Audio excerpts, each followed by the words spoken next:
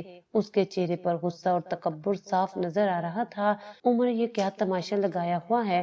تم نے سڑک پر اتنا دھواں اور شور مچا رکھا ہے۔ میرے ہوٹل کے گاہک تنگ ہوتے ہیں۔ اس کچرے خانے کو بند کرو ورنہ میں پولیس کو بلا لوں گا۔ رفیق نے اپنی بھاری آواز میں چلاتے ہوئے میز پر زور سے مکہ مارا۔ اس کی آنکھوں میں حسد کی آگ بھڑک رہی تھی اور وہ ہمیں ڈرانا چاہتا تھا۔ میں غریب آدمی ہوں رفیق صاحب، محنت کر کے کھا رہا ہوں۔ آپ میرے غریب خانے پر آ کر غصہ کیوں کر رہے ہیں؟ عمر گھبرا گیا کیونکہ رفیق علاقے کا ایک بڑا با اثر آدمی تھا اور عمر کسی لڑائی جھگڑے میں نہیں پڑنا چاہتا تھا۔ مہر بھی ڈر کر میرے پیچھے چھپ گئی اور میرا دوپٹہ مضبوطی سے پکڑ لیا۔ میں نے چمچ دیگچی میں رکھا اور اپنے گیلے ہاتھ دوپٹے سے صاف کرتے ہوئے رفیق کے بالکل سامنے آ کر کھڑی ہو گئی۔ میری آنکھوں میں کسی قسم کا کوئی خوف نہیں تھا۔ تماشا ہم نہیں کر رہے بھائی، تماشا تو آپ کر رہے ہیں جو دوسروں کے رزق سے جل رہے ہیں۔ ہمارا ڈھابا ہماری محنت سے چل رہا ہے۔ آپ کو کوئی مسئلہ ہے تو اپنے کھانے کا ذائقہ بہتر کریں، ہمیں دھمکانے کی ضرورت نہیں۔ میں نے اس کی آنکھوں میں آنکھیں ڈال کر انتہائی سخت اور دو ٹوک لہجے میں اسے کھری کھری سنا دی۔ میرے اندر کا سارا ڈر ختم ہو چکا تھا کیونکہ میں جانتی تھی کہ میں سچ پر ہوں۔ تم ایک عورت ہو کر مجھ سے زبان لڑا رہی ہو، تم جانتی نہیں ہو کہ میں کون ہوں۔ میں تمہارا یہ چولہا اٹھا کر سڑک پر پھینک دوں گا۔ رفیق نے میری بات سن کر مزید غصے میں آتے ہوئے دھمکی دی اور ایک قدم آگے بڑھایا۔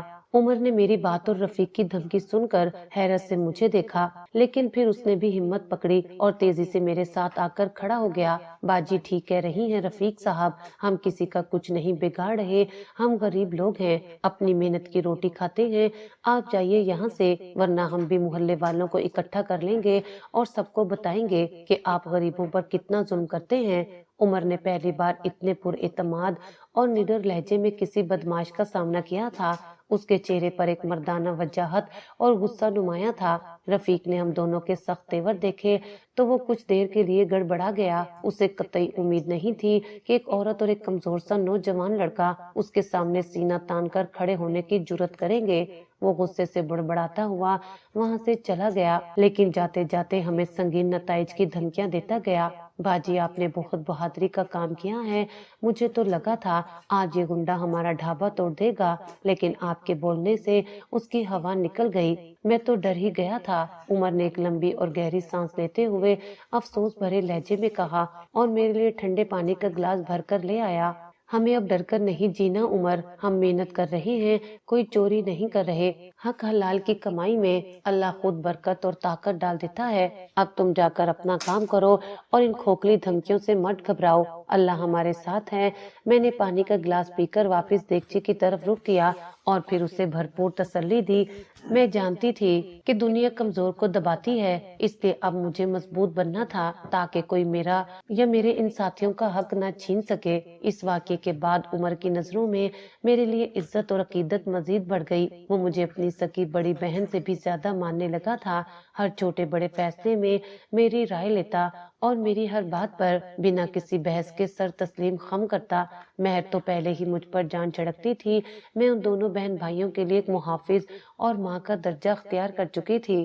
حالانکہ مجھے دنیا نے بانجھ ہونے کا کڑوا تانا دے کر مسترد کر دیا تھا۔ ایک مہینہ تیزی سے گزرنے کے بعد ہمارے پاس اتنے پیسے جمع ہو گئے تھے کہ ہم ڈھابے کی خستہ حالت کو بہتر کر سکے۔ رات کو ہم تینوں حساب کتاب کر کے بیٹھے تو میں نے عمر کی طرف دیکھتے ہوئے اسے ایک اہم مشورہ دیا۔ عمر، اب وقت آ گیا ہے کہ ہم ان ٹوٹی ہوئی چارپائیوں کی جگہ لکڑی کے مضبوط بینچ اور میزیں خرید لیں۔ بارشوں کا موسم آنے والا ہے، ہمیں ایک چھوٹی سی ترپال کی چھت بھی ڈالنی چاہیے تاکہ گاہکوں کو بیٹھنے میں کوئی پریشانی نہ ہو اور ہمارا کام رکے نہیں۔ میں نے کاغذ پر تمام خرچے کا حساب لگاتے ہوئے انتہائی سنجیدگی سے اسے سمجھایا۔ آپ بالکل ٹھیک کہہ رہی ہیں باجی، اور آپ کے لیے بھی ایک بڑا چولہا اور نئے برتن لانے ہیں۔ آپ سارا دن آگ کے سامنے کھڑی رہتی ہیں، مجھے آپ کی بہت فکر ہوتی ہے۔ میں نہیں چاہتا کہ آپ مزید تکلیف برداشت کریں۔